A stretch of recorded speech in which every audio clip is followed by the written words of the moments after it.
ಶಾರದಾ ಶಾರದಾಂ ಭೋಜವದನಾ ವದನಾಂಬುಜೇ ಸರ್ವದಾ ಸರ್ವದಾಸ್ಮಾಕಂ ಸನ್ನಿಧಿಂ ಕ್ರಿಯಾತ್. ಸಮಸ್ತ ವೀಕ್ಷಕರಿಗೂ 2026ನೇ ಸಾಲಿನ ಕನ್ಯಾ ರಾಶಿಯ ವರ್ಷ ಭವಿಷ್ಯದ ಕಾರ್ಯಕ್ರಮಕ್ಕೆ ಸುಸ್ವಾಗತ. ನೋಡಿ, ನಾವು ಈ 2026ನೇ ಸಾಲಿನಲ್ಲಿ ಕನ್ಯಾ ರಾಶಿಯವರಿಗೆ ಯಾವ ರೀತಿಯಾದಂತಹ ಫಲ ಪ್ರಾಪ್ತಿಯಾಗಲಿದೆ ಅಂತ ಹೇಳಿ ನೋಡ್ತಾ ಹೋಗೋಣ. ಅದಕ್ಕಿಂತಲೂ ಮೊದಲು ನಾನು ನಿಮಗೆ ಒಂದು ವಿಷಯವನ್ನು ಹೇಳಬೇಕು. ಅದೇನು ಅಂಥೇಳಿ ಆದರೆ, ಈ ವರ್ಷದ ಅಕ್ಷಯ ತೃತೀಯದಂದು ಅಂಥೇಳಿ ಆದರೆ ಏಪ್ರಿಲ್ ತಿಂಗಳ 20ನೇ ತಾರೀಖಿನಂದು ಶೃಂಗೇರಿಯಲ್ಲಿರುವಂತಹ ನಮ್ಮ ಯಾಗಶಾಲೆಯಲ್ಲಿ ನಾವು ಶ್ರೀ ಸೂಕ್ತ ಹೋಮ, ದುರ್ಗಾ ಹೋಮ ಮತ್ತು ಸರಸ್ವತಿ ಹೋಮವನ್ನು ಹಮ್ಮಿಕೊಂಡಿದ್ದೇವೆ. ಶ್ರೀ ಸೂಕ್ತ ಹೋಮವನ್ನು ಮಾಡುವುದರಿಂದಾಗಿ ಹಣಕಾಸಿಗೆ ಸಂಬಂಧಪಟ್ಟಿರುವಂತಹ ವಿಚಾರದಲ್ಲಿ ಏನಾದರೂ ಸಮಸ್ಯೆಗಳಿದ್ದರೆ ಬಗೆಹರಿಯುತ್ತೆ. ಹಾಗೆ ಉದ್ಯೋಗಕ್ಕೆ ಸಂಬಂಧಪಟ್ಟಿರುವಂತಹ ಸಮಸ್ಯೆಗಳು ಕೂಡ ನಿವಾರಣೆ ಆಗುತ್ತೆ. ಎಲ್ಲ ವಿಚಾರದಲ್ಲಿಯೂ ಕೂಡ ಅಭಿವೃದ್ಧಿ ಅನ್ನುವಂಥದ್ದು ಉಂಟಾಗುತ್ತೆ. ಸರಸ್ವತಿ ಹೋಮದಿಂದಾಗಿ ನಿಮಗೆ ತಿಳಿದಿರುವ ಹಾಗೆ ಮಕ್ಕಳ ವಿದ್ಯಾಭ್ಯಾಸ ಇತ್ಯಾದಿ ಕ್ಷೇತ್ರಗಳಲ್ಲೆಲ್ಲ ಅಭಿವೃದ್ಧಿ ಅನ್ನುವಂಥದ್ದು ಉಂಟಾಗುತ್ತೆ. ದುರ್ಗಾ ಹೋಮದಿಂದಾಗಿ ನಿಮ್ಮ ಒಂದು ಕುಟುಂಬಕ್ಕೆ ರಕ್ಷಣೆ ಅಂತ ಹೇಳುವಂಥದ್ದು ಪ್ರಾಪ್ತಿಯಾಗುತ್ತೆ. ಹಾಗಾಗಿ ಒಂದು ಕುಟುಂಬಕ್ಕೆ ಸರ್ವತೋಮುಖವಾಗಿ ಅಭಿವೃದ್ಧಿ ಉಂಟಾಗಬೇಕು ಒಂದು ವರ್ಷದಲ್ಲಿ ಅಂತ ಹೇಳುವಂತಹ ಕಾರಣಕ್ಕಾಗಿ ನಾವು ಈ 3 ಹೋಮವನ್ನು ಕೂಡ ಹಮ್ಮಿಕೊಂಡಿದ್ದೇವೆ. ಇದರಲ್ಲಿ ಭಾಗವಹಿಸುವುದಕ್ಕೆ ನಿಮಗೂ ಕೂಡ ಅವಕಾಶ ಮಾಡಿಕೊಟ್ಟಿದ್ದೇವೆ. ನೀವು ಕೇವಲ 1,000 ರೂಪಾಯಿಗಳನ್ನು ಪಾವತಿಸುವುದರ ಮೂಲಕ ಈ 3 ಹೋಮಗಳ ಸಂಕಲ್ಪದಲ್ಲಿ ನಿಮ್ಮ ಮತ್ತು ನಿಮ್ಮ ಕುಟುಂಬದವರ ಹೆಸರನ್ನು ನೋಂದಾಯಿಸಬಹುದು. ಜೊತೆಗೆ ನೀವು ನಿಮ್ಮ ವಿಳಾಸವನ್ನು ಕೂಡ ಕಳಿಸುವುದರ ಮೂಲಕ ನಿಮ್ಮ ಮನೆಗೆ ನೀವು ಪ್ರಸಾದವನ್ನು ಕಳಿಸುವಂತಹ ವ್ಯವಸ್ಥೆಯೂ ಇರುತ್ತೆ. ನೀವಲ್ಲೇ ಪ್ರಸಾದವನ್ನು ಕೂಡ ಸ್ವೀಕರಿಸಬಹುದು. ಈ ರೀತಿಯಾದಂತಹ ಒಂದು ವ್ಯವಸ್ಥೆ ಇದೆ. ನೋಡಿ, ಇದ್ರ ಬಗ್ಗೆ ಹೆಚ್ಚಿನ ಮಾಹಿತಿ ಬೇಕಾದರೆ ಅಥವಾ ನೀವು ಇದರಲ್ಲಿ ನಿಮ್ಮ ಮತ್ತು ನಿಮ್ಮ ಕುಟುಂಬದವರ ಹೆಸರನ್ನು ನೋಂದಾಯಿಸಲು ಬಯಸಿದರೆ ಕೆಳಗಡೆ ಕಾಣ್ತಿರುವಂತಹ ಫೋನ್ ನಂಬರಿಗೆ ಫೋನ್ ಮಾಡಿ ನೀವು ನಿಮ್ಮ ಮತ್ತು ನಿಮ್ಮ ಕುಟುಂಬದವರ ಹೆಸರನ್ನು ನೋಂದಾಯಿಸಿಕೊಳ್ಳಬಹುದು. ಇದಿಷ್ಟು ಒಂದು ವಿಚಾರ. ಈಗ ಈ ಹಿಂದೆಯೇ ಯೋಚನೆ ಮಾಡಿದಂತೆ ಈ 2026ನೇ ಸಾಲಿನಲ್ಲಿ ಕನ್ಯಾ ರಾಶಿಯವರಿಗೆ ಏನೇನು ಫಲ ಪ್ರಾಪ್ತಿಯಾಗತ್ತೆ ಅದನ್ನು ನೋಡ್ತಾ ಹೋಗೋಣ. ನೋಡಿ, ನಾವು ಮೊದಲು 2025ನೇ ಸಾಲಿನಲ್ಲಿ ಅಂಥೇಳಿ ಆದರೆ ಹೋದ ವರ್ಷದಲ್ಲಿ ಏನೇನು ಫಲ ಪ್ರಾಪ್ತಿ ಆಗುತ್ತೆ ಅಂಥೇಳಿ ಹೇಳಿದ್ವಿ. ಏನೇನು ಫಲ ಪ್ರಾಪ್ತಿ ಆಯಿತು ಅಂಥೇಳಿ ಒಂದು ಸಲ ನೋಡ್ಕೊಂಬರೋಣ. ಅದಾದಮೇಲೆ ಮುಂದೆ 2026ನೇ ಸಾಲಿನಲ್ಲಿ ಏನೇನು ಫಲ ಪ್ರಾಪ್ತಿ ಆಗುವುದಕ್ಕೆ ಅವಕಾಶ ಇದೆ ಅಂತ ಹೇಳಿ ವಿವೇಚನೆಯನ್ನು ಮಾಡೋಣ. ಮೊದಲು ಹೋದ ವರ್ಷದಲ್ಲಿ ಏನೇನು ಫಲಗಳನ್ನು ಹೇಳಿದ್ವಿ, ಏನೇನು ನಡೀತು ಅಂತ ಹೇಳುವಂತಹ ಸಂಕ್ಷಿಪ್ತವಾದಂತಹ ವಿವರಣೆ. ಮನೆಯ ಪ್ರಾಪ್ತಿಯಾಗುವಂತಹ ಒಂದು ಯೋಗ ಉಂಟು. ಈ ಧೈರ್ಯದ ಅಭಿವೃದ್ಧಿ ಎನ್ನುವಂಥದ್ದು ಉಂಟಾಗುತ್ತೆ. ರಾಹುಗ್ರಹ 6ಠ ಭಾವದಲ್ಲಿ ಸ್ಥಿತವಾದಂತಹ ಸಂದರ್ಭದಲ್ಲಿ ಅಂದರೆ ನೀವು ಯಾವುದಕ್ಕೂ ಕೂಡ ಹೆದರುವುದಿಲ್ಲ. ನಿಮಗೆ ಒಂದು ಆತ್ಮವಿಶ್ವಾಸದ ಅಭಿವೃದ್ಧಿ ಎನ್ನುವಂಥದ್ದು ಉಂಟಾಗುತ್ತೆ. ಎಂಥ ಪರಿಸ್ಥಿತಿ ಬಂದು ನಾನು ಅದನ್ನು ಎದುರಿಸ್ತೀನಿ ಅಂತ ಹೇಳುವಂಥ ಒಂದು ಧೈರ್ಯ ಉಂಟಾಗುತ್ತೆ. ಈ ವಾಹನವನ್ನು ಚಲಾಯಿಸುವಂತಹ ಸಂದರ್ಭದಲ್ಲಿ ನೀವು ಒಂದು ಸ್ವಲ್ಪ ಜೋಪಾನವಾಗಿರಬೇಕಾಗುತ್ತೆ. ಇನ್ನು ಆದಷ್ಟು ಸಂಗಾತಿಯೊಂದಿಗೆ ಕಲಹಕ್ಕೆ ಅವಕಾಶವನ್ನು ನೀಡಬಾರದು. ಅವರೊಂದಿಗೆ ಆದಷ್ಟು ಮೃದುವಾಗಿ ನೀವು ವರ್ತನೆಯನ್ನು ಮಾಡಬೇಕಾಗುತ್ತೆ. ಧನಚ್ಛೇದ ಅಂದರೆ ಒಂದು ಸ್ವಲ್ಪ ಹಣಕಾಸಿಗೆ ಸಂಬಂಧಪಟ್ಟಿರುವಂತಹ ವಿಚಾರದಲ್ಲೆಲ್ಲ ನೀವು ಜೋಪಾನವಾಗಿರಬೇಕು. ಒಂದು ಸ್ವಲ್ಪ ವಂಚನೆ ಉಂಟಾಗುವುದಕ್ಕೆ ಅವಕಾಶ ಇರುತ್ತೆ. ಇನ್ನು ವೃಥಾ ಸಂಚಲನ ಅಂದರೆ ಸುಮ್ಮನೆ ಒಂದಷ್ಟು ಅಲೆದಾಟಗಳೆಲ್ಲ ಉಂಟಾಗುತ್ತೆ ಅಂತ ಅಂದರೆ ನೀವು ಯಾವುದೇ ಕೆಲಸಕ್ಕೆ ಹೋದರೂ ಕೂಡ ಅದು ಹೋಗುವಂಥದ್ದು ಬರುವಂಥದ್ದು ಅಷ್ಟೇ ಆಗುತ್ತೆ. ಆ ಕೆಲಸ ಆಗುವುದಿಲ್ಲ. ಮತ್ತೆ ಅಲೆದಾಡುವಂಥದ್ದು ಇಂಥದ್ದೆಲ್ಲ ಆಗುವುದಕ್ಕೆ ಅವಕಾಶ ಇರುತ್ತೆ. ಒಂದು ಸ್ವಲ್ಪ ತಮ್ಮ ಜನಗಳಿಂದಲೇ ದೂಷಣೆ ಉಂಟಾಗುವಂಥದ್ದು, ತಮ್ಮ ಜನಗಳೇ ಬೈಯುವಂಥದ್ದು ಇಂಥದ್ದೆಲ್ಲ ಉಂಟಾಗುವುದಕ್ಕೆ ಅವಕಾಶ ಇದೆ. ಉದ್ಯೋಗಕ್ಕೆ ಸಂಬಂಧಪಟ್ಟಿರುವಂತಹ ವಿಚಾರದಲ್ಲಿಯೂ ಕೂಡ ಒಂದು ಸ್ವಲ್ಪ ಜೋಪಾನವಾಗಿ ಇರಬೇಕಾಗುತ್ತೆ. ನೋಡಿ, ಹೋದ ವರ್ಷದಲ್ಲಿ ಮೊದಲ ಒಂದು 3-4 ತಿಂಗಳು ತುಂಬ ಚೆನ್ನಾಗಿತ್ತು ನಿಮಗೆ. ಅದಾದಮೇಲೆ ಅನೇಕ ವಿಷಯಗಳಲ್ಲಿ ನಿಮಗೆ ಕಷ್ಟಗಳು ಉಂಟಾಯಿತು ಅಂತ ಹೇಳುವಂಥದ್ದು ಇದನ್ನು ನೋಡಿದವಾಗ ನಮಗೆ ತಿಳಿಯುತ್ತೆ. ಇದಿಷ್ಟು ಕೂಡ ಹೋದ ವರ್ಷದಲ್ಲಿ ನಡೆದಂತಹ ಘಟನೆಗಳು. ಈಗ 2026ನೇ ಸಾಲಿನಲ್ಲಿ ಏನೇನು ನಡೆಯುವುದಕ್ಕೆ ಅವಕಾಶ ಇದೆ ಅಂತ ಹೇಳೋದನ್ನು ನೋಡ್ತಾ ಹೋಗೋಣ.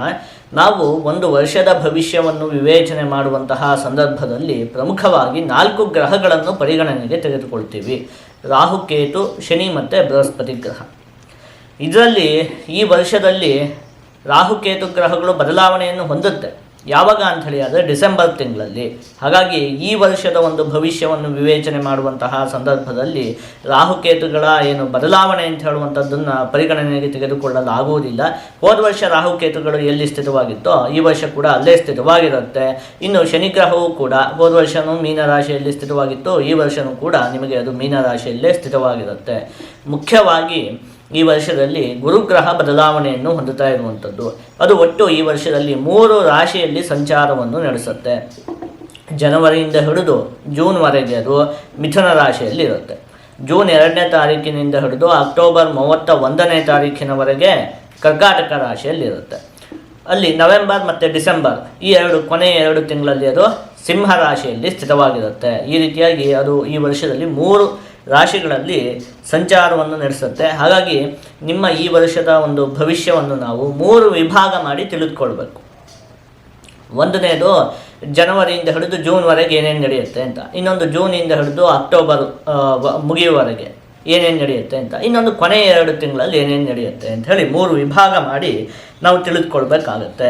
ಈಗ ಏನು ನಾವು ಮೊದಲನೇ ವಿಭಾಗ ಅಂದರೆ ಜನವರಿಯಿಂದ ಹಿಡಿದು ಜೂನ್ವರೆಗೆ ಮೊದಲ 5 ತಿಂಗಳಲ್ಲಿ ಏನೇನು ನಡೆಯುತ್ತೆ ಅಂತ ಹೇಳಿ ನೋಡ್ತಾ ಹೋಗೋಣ. ಈ ಮೊದಲ 5 ತಿಂಗಳು ಹೋದ ವರ್ಷದಂತೆ ಇರುತ್ತೆ. ನಿಮಗೆ ಯಾವುದೇ ವ್ಯತ್ಯಾಸ ಅಂತ ಹೇಳುವಂಥದ್ದು ಉಂಟಾಗುವುದಿಲ್ಲ. ಹೋದ ವರ್ಷವೂ ಕೂಡ ನಿಮಗೆ ಉದ್ಯೋಗದ ವಿಚಾರದಲ್ಲಿ ಕೆಲವೊಂದಷ್ಟು ಸಮಸ್ಯೆಗಳು ಅಂತ ಹೇಳುವಂಥದ್ದು ಉಂಟಾಗಿತ್ತು. ಅದು ಈ ವರ್ಷದ ಮೊದಲ 5 ತಿಂಗಳು ಅದು ಮುಂದುವರಿಯುತ್ತೆ. ಉದ್ಯೋಗದ ವಿಚಾರದಲ್ಲಿ ಒಂದು ಸ್ವಲ್ಪ ಸಮಸ್ಯೆಗಳೆಲ್ಲ ಮುಂದುವರಿಯುತ್ತೆ.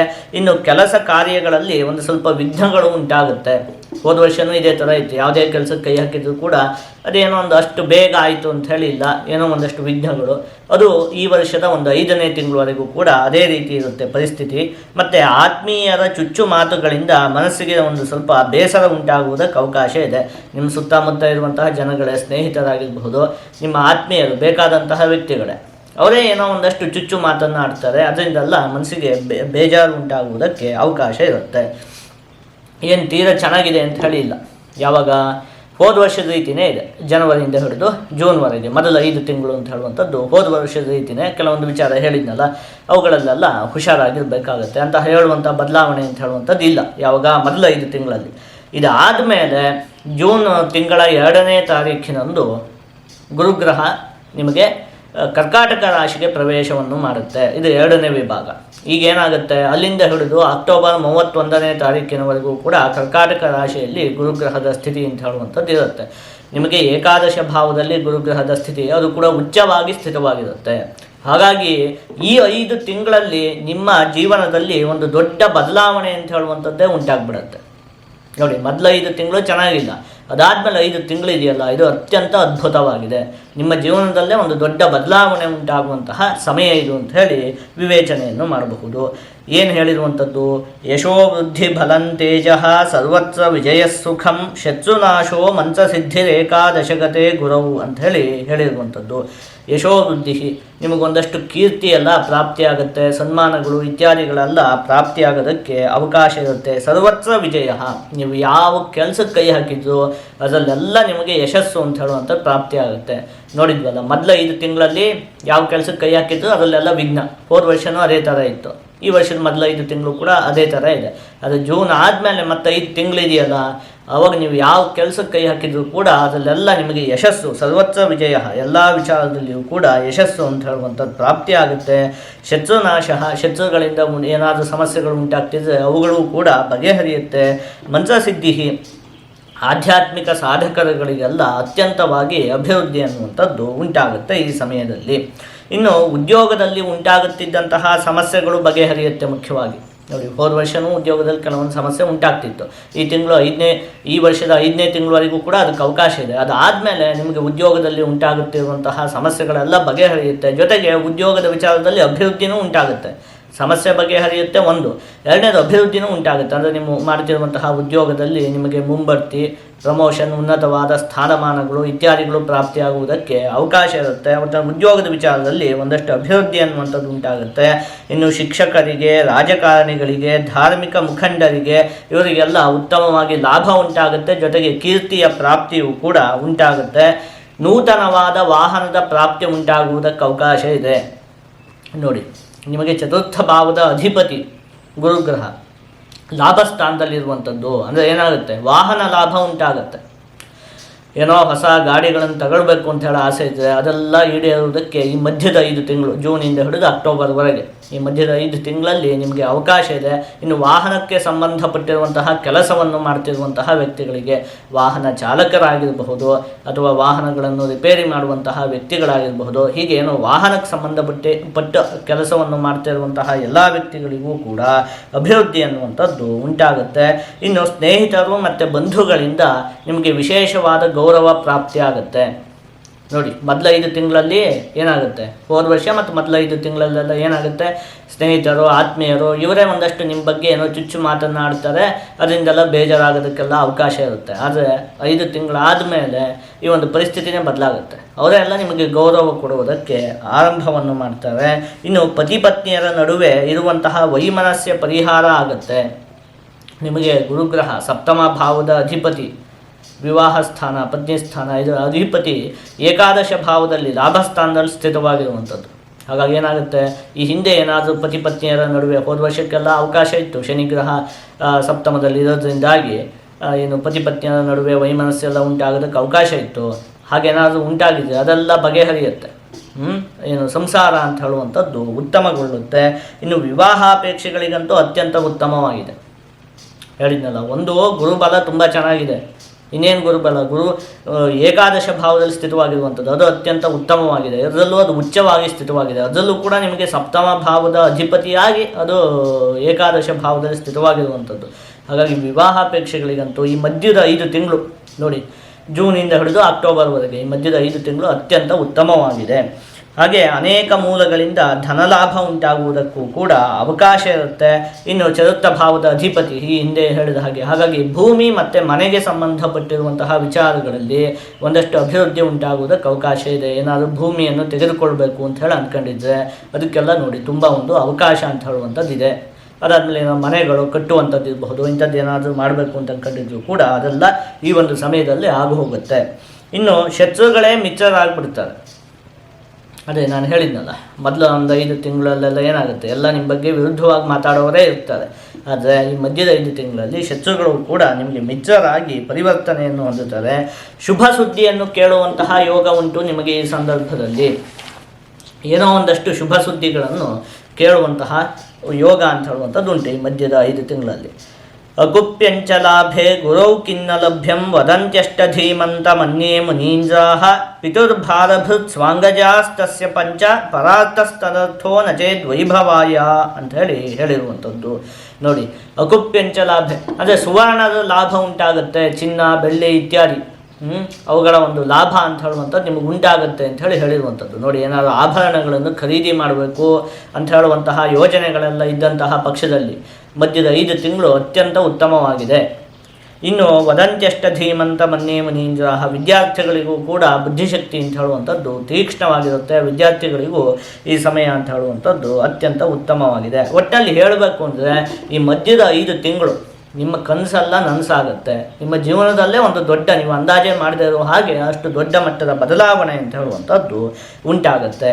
ಇದೀಗ 2ನೇ ವಿಭಾಗ ಅಲ್ವಾ. ನಾವು ಮೊದಲು ನೋಡಿದ್ವಿ, ಮೊದಲ 5 ತಿಂಗಳು ಹೋದ ವರ್ಷದ ಥರನೇ ಚೆನ್ನಾಗಿಲ್ಲ. ಈ ಮಧ್ಯದ 5 ತಿಂಗಳು ಅತ್ಯಂತ ಉತ್ತಮವಾಗಿದೆ ನಿಮಗೆ.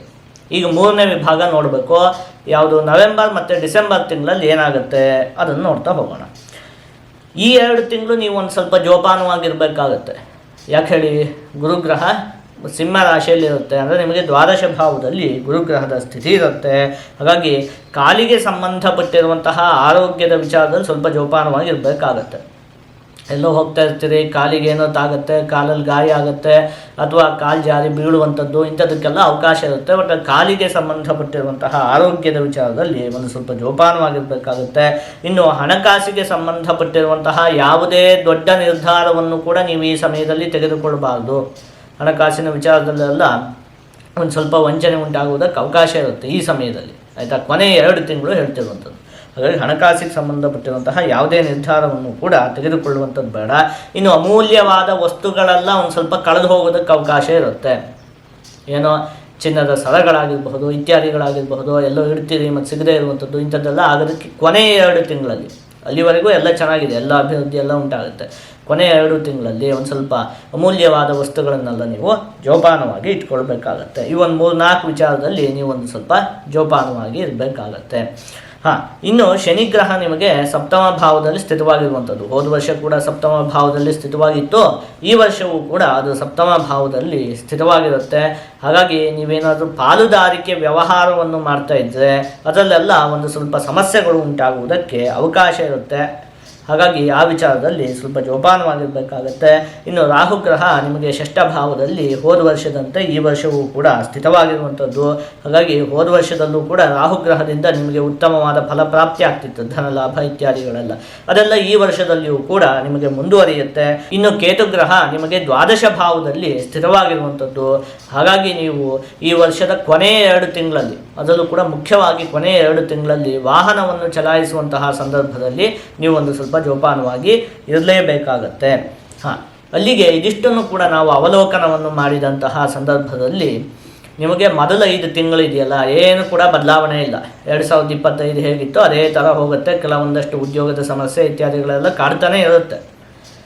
ಅದು ಜೂನ್ ತಿಂಗಳ 2ನೇ ತಾರೀಕು ಆದಮೇಲೆ ನಿಮ್ಮ ಜೀವನದಲ್ಲಿ ಒಂದಷ್ಟು ದೊಡ್ಡ ಬದಲಾವಣೆಗಳು ಉಂಟಾಗುತ್ತೆ. ಅಲ್ಲಿಂದ ಹಿಡಿದು 5 ತಿಂಗಳು, ಜೂನ್ ತಿಂಗಳ 2ನೇ ತಾರೀಕಿನಿಂದ ಹಿಡಿದು ಅಕ್ಟೋಬರ್ 31ನೇ ತಾರೀಕಿನವರೆಗೂ ಕೂಡ ಅತ್ಯಂತವಾಗಿ ನಿಮಗೆ ಅಭಿವೃದ್ಧಿ ಅನ್ನುವಂಥದ್ದು ಉಂಟಾಗುತ್ತೆ. ನಿಮ್ಮ ಕನಸುಗಳೆಲ್ಲ ನನಸಾಗುತ್ತೆ. ಅದಾದಮೇಲೆ ಕೊನೆಯ 2 ತಿಂಗಳು, ನವೆಂಬರ್ ಮತ್ತು ಡಿಸೆಂಬರ್ ತಿಂಗಳಲ್ಲಿ ಈಗ ಹೇಳಿರುವಂತಹ ವಿಚಾರಗಳಲ್ಲಿ ನೀವು ಒಂದು ಸ್ವಲ್ಪ ಜೋಪಾನವಾಗಿ ಇರಬೇಕಾಗತ್ತೆ. ಈ ರೀತಿಯಾಗಿದೆ ನಿಮಗೆ ಈ ವರ್ಷದ ಒಂದು ಭವಿಷ್ಯ ಅಂತ ಹೇಳುವಂಥದ್ದು. ಆದಷ್ಟು ನೀವು ಈ ವರ್ಷದಲ್ಲಿ ಗಣಪತಿ ದೇವರ ಆರಾಧನೆಯನ್ನು ಮಾಡಬೇಕು. ನೀವು ಹೀಗೆ ಮಾಡುವುದರಿಂದ ನಿಮಗೆ ಯಾವುದೇ ಅಶುಭ ಫಲ ಅಂತ ಹೇಳುವಂಥದ್ದು ಪ್ರಾಪ್ತಿಯಾಗುವುದಿಲ್ಲ. ಜೊತೆಗೆ ಎಲ್ಲ ಶುಭ ಫಲಗಳು ಕೂಡ ಸಂಪೂರ್ಣವಾಗಿ ಪ್ರಾಪ್ತಿಯಾಗತ್ತೆ.